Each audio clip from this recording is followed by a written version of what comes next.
ఈరోజు సంగారెడ్డి టౌన్లో రాణి అనే ఒక మహిళ ఆమె కూరగాయలు అమ్ముకుంటుంది.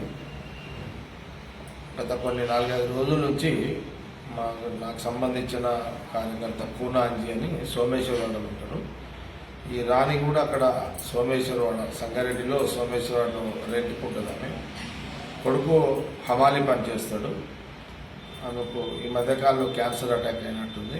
ఇది రొమ్ము క్యాన్సర్ వచ్చినట్టుంది. ఇప్పటికీ 4-5 ఇంజెక్షన్స్ అయినాయి. అది ఆరోగ్యశ్రీలో ఇంజెక్షన్స్ కవర్ అవుతున్నాయి. సర్జరీకి ఒక 3.5 లక్షలు అవసరం ఉందని వాళ్ళు నాకు అడగడం జరిగింది. అందుకని ఈరోజు రొమ్ము క్యాన్సర్ సంబంధించిన 3.5 లక్షలు, ఒక 50,000 ఖర్చుల కింద ఒక 4 లక్షల రూపాయలు వాళ్ళకు అరేంజ్ చేసి ఇప్పుడే ఆ రాణికి అలా కొడుకు అప్పచెప్పడం జరిగింది. ముఖ్యంగా ఈ క్యాన్సర్ జనరల్గా నా దగ్గర చాలామంది పేషెంట్లు వస్తుంటారు. అందరికి సాయం చేస్తుంటా. ప్రధానంగా నేను ఈరోజు స్పెసిఫిక్గా మీడియా ముందు మాట్లాడిన కారణం కూడా ఏంటంటే, ఈ క్యాన్సర్ అనేది ఎవరికి రావద్దు. అందులో ఎవరికి రావద్దని అందరం కోరుకుంటాము. శత్రువు కూడా రావద్దు అనుకుంటాము. సరే, కాలక్రమంలో మనుషుల వన్నాక రోగాలు వస్తూనే ఉంటాయి. మిగతా రోగాలకి క్యాన్సర్ రోగానికి మనం చాలా తేడా ఉంటుంది, మనకు తెలిసిన విషయమే. ఏదైనా హార్ట్ సర్జరీ కానీ ఇంకో సర్జరీ కానీ ప్రతిదానికి మనిషి టెన్షన్ లేని లైఫ్ ఉంటుంది. క్యాన్సర్ అనేది టెన్షన్తో కూడుకున్న లైఫ్ జీవితాంతం. ఇంజెక్షన్ తీసుకున్నా, సర్జరీకి పోయినా లక్షలతో కూడుకున్న వ్యవహారం అయిపోయింది. అటు ప్రాణహాని, అటు ప్రాణంతో పోరాటము, వీళ్ళు లక్షల రూపాయలతో ఆ మధ్యతరగతి రూపాయలు పేదవాడి పోరాటం. సరే, ఒక డబ్బున్న వ్యక్తికి వచ్చింది, వాళ్ళు లక్షల కోట్లు పెట్టుకుంటారు, అదృష్టం ఉంటారు, బయటపడతారు, కొందరు పడరు, ఇదంతా నడుస్తుంటుంది. కానీ పేదవాడికి అంటే ఈ మధ్య అంటే నేను చాలా సందర్భంలో క్యాన్సర్ పేషెంట్స్ ఎవరు వచ్చినా నాకు నేనుగా నేను ఎప్పుడు కూడా రెస్పాండ్ అవుతున్నా. కారణం ఏంటంటే, ఇప్పుడు క్యాన్సర్ వచ్చిన కాడ నుంచి మళ్ళీ ఆ ట్రీట్మెంట్తో ఒక అవస్థ, డబ్బులు మొబిలైజేషన్ ఒక అవస్థ, అప్పులు చేయడము, అప్పుల వాళ్ళతో మళ్ళీ ఒక అవస్థ, చివరికి 2-3 ఏళ్ళు ఆ ట్రీట్మెంట్ మెజార్టీ చాలామంది చనిపోతున్నారు. ఒక క్యాన్సర్ పేషెంట్ చనిపోయిన తర్వాత అప్పు ఇంటికి భారం అవుతున్నది. సరే, ఆ తల్లికో తండ్రికో లేదా ఎవరికో వస్తే ఆ ఇంటి కుటుంబము బాధ్యతగా వాళ్ళు తిప్పల పడుతుంటారు, అప్పులు తెస్తుంటారు, ట్రీట్మెంట్ చేస్తుంటారు, 2-3 ఏళ్ళు బతుకుతున్నారు.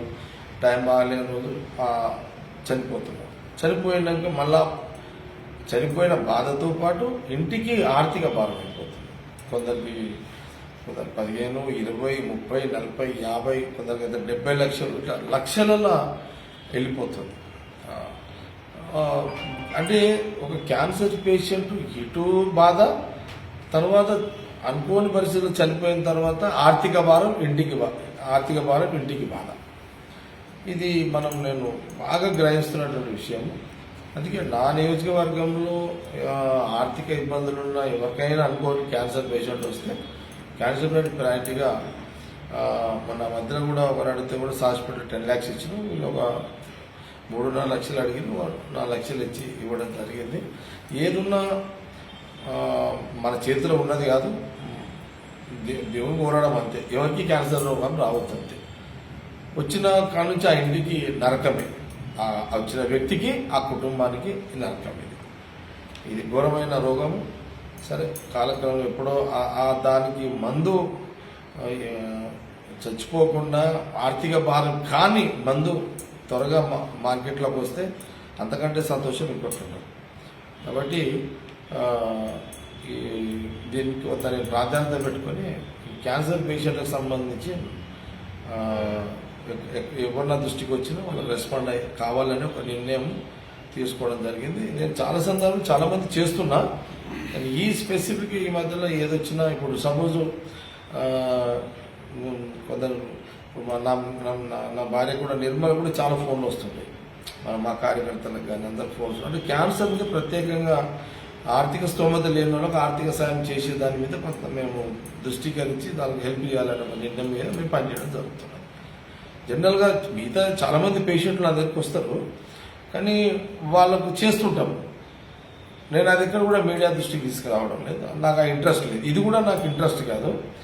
ప్రధానంగా ఏంటంటే ఇలాంటి వ్యక్తులను సమాజంలో దాతలు చాలామంది ఉన్నారు, ఆదుకోవాలని ఈ మెసేజ్ నేను చెప్పడానికి కూడా మీడియా ముందు వస్తున్నాను. ఎందుకంటే స్పెసిఫిక్ క్యాన్సర్ పేషెంట్లకు సంబంధించి వచ్చిన వ్యక్తితో పాటు ఆర్థిక భారం అయిపోయి కుటుంబం చిన్న భిన్నం అయిపోతుంది. కాబట్టి ఇలాంటి క్యాన్సర్ ఆర్థిక ఇబ్బందులలో ఉన్న వాళ్ళకు దురదృష్టవశాత్తు వాళ్ళకు క్యాన్సర్ రోగాలు వస్తే వాళ్ళకి భూమి మీద చాలామంది దాతలు ఉన్నారు, చేసేవాళ్ళు ఉన్నారు. అలాంటి వాళ్ళు ముందుకు వచ్చి ఆ క్యాన్సర్ పేషెంట్ ఆ కుటుంబానికి ఆర్థికంగా అందరము సమాజంలో ప్రతి ఒక్కరం భాగస్వామ్యం అయ్యి ఆర్థికంగా అసలు కుటుంబాన్ని ఆదుకునే ప్రయత్నం అందరం చేద్దామన్నదే నేను ఈ వీడియో రిలీజ్ చేయడం జరుగుతుంది.